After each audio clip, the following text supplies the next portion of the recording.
Hi friends, ಎಲ್ಲರೂ ಹೇಗಿದ್ದೀರಾ? ಎಲ್ಲರೂ ಚೆನ್ನಾಗಿದ್ದೀರಾ ಅಂತ ಅಂದ್ಕೊಂಡಿದ್ದೀನಿ. ಫ್ರೆಂಡ್ಸ್, ಬನ್ನಿ ಇವತ್ತು ನಾನೊಂದು ರೆಸಿಪಿ ಮಾಡಿ ತೋರಿಸ್ತಾ ಇದ್ದೀನಿ. ಏನು ರೆಸಿಪಿ ಅದು ಅಂತ ಅಂದರೆ, ಬೆಳ್ಳುಳ್ಳಿ ಹಾಕಿ ಒಗ್ಗರಣೆ ಮಾಡಿ ತೋರಿಸ್ತಾ ಇದ್ದೀನಿ. ತುಂಬಾ ಚೆನ್ನಾಗಿರುತ್ತೆ ಇದು. ಒಂದೊಂದ್ಸಲಿ ತಿನ್ನೋಕ್ಕೆ ಬೇಜಾರು ಮಾಡ್ಕೋತಾರಲ್ಲ ಹುಡುಗರು, ಅದ್ರ ಸಲುವಾಗಿ ಇದು ತುಂಬಾ ಚೆನ್ನಾಗಿರುತ್ತೆ. ಒಂದ್ಸಲಿ ಟ್ರೈ ಮಾಡಿ ನೋಡಿ. ಸ್ವಲ್ಪ ಕೊತ್ತಂಬರಿ ಸೊಪ್ಪು ತೊಗೊಂಡಿದ್ದೀನಿ. ಒಗ್ಗರಣೆಗೆ ಸ್ವಲ್ಪ ಕರಿಬೇವಿನ ಸೊಪ್ಪು. ಇದು ಗುರೆಳ್ ಪುಡಿ ಅಂತ ಹೇಳ್ತಾರೆ.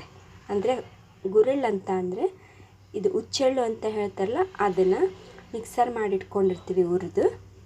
ಇದು ನೋಡಿ, ಸ್ವಲ್ಪ ಬೆಳ್ಳುಳ್ಳಿ ಜಜ್ಜಿಟ್ಕೊಂಡಿದ್ದೀನಿ, ಸ್ವಲ್ಪ ರೆಡ್ ಚಿಲ್ಲಿ ತೊಗೊಂಡಿದ್ದೀನಿ, ಸ್ವಲ್ಪ ಒಗ್ಗರಣೆಗೆ ಕಡಲೆಬೇಳೆ, ಸ್ವಲ್ಪ ಕಡಲೆಕಾಯಿ ಬೀಜ, ರುಚಿಗೆ ತಕ್ಕಷ್ಟು ಉಪ್ಪು.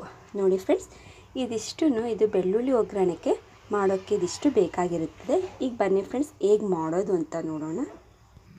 ನೋಡಿ ಫ್ರೆಂಡ್ಸ್, ನಾನು ಬಾಣಲಿ ಇಟ್ಕೊಂಡಿದ್ದೆ. ಈಗ ಎಣ್ಣೆ ಕಾಯೋಕ್ಕೆ ಇಟ್ಕೊಂಡಿದ್ದೀನಿ. ಒಗ್ಗರಣೆ ಹಾಕ್ಕೊಳ್ತೀನಿ. ನೋಡಿ, ಸಾಸಿವೆನ,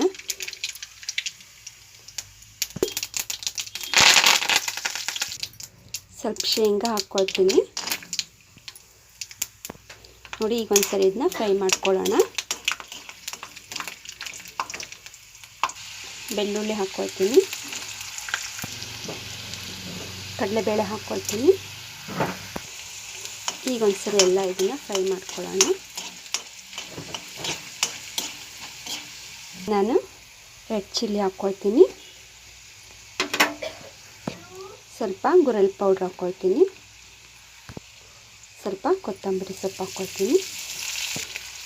ಈಗ ನೋಡಿ, ಈಗ ಒಂದ್ಸಲಿ ಇದೆಲ್ಲ ಫ್ರೈ ಮಾಡ್ಕೊಳ್ಳೋಣ. ಈಗ ಇದಾಗಿದೆ, ಆಫ್ ಮಾಡ್ಕೊಳ್ಳೋಣ. ನೋಡಿ ಫ್ರೆಂಡ್ಸ್, ಈಗ ನಾನು ಅನ್ನಕ್ಕೆ ಕಲಸಿಟ್ಕೊಂಡಿದ್ದೀನಿ. ಹೇಗೆ ಕಾಣಿಸ್ತಿದೆ ಅಂತ ನೀವು ಒಂದ್ಸರಿ ಟ್ರೈ ಮಾಡಿ ನೋಡಿ ಫ್ರೆಂಡ್ಸ್. ಇಷ್ಟ ಆದರೆ ಲೈಕ್ ಮಾಡಿ, ಕಮೆಂಟ್ಸ್ ಮಾಡಿ, ಸಬ್ಸ್ಕ್ರೈಬ್ ಮಾಡ್ಕೊಳ್ಳಿ please. Thank you friends. Okay, bye bye.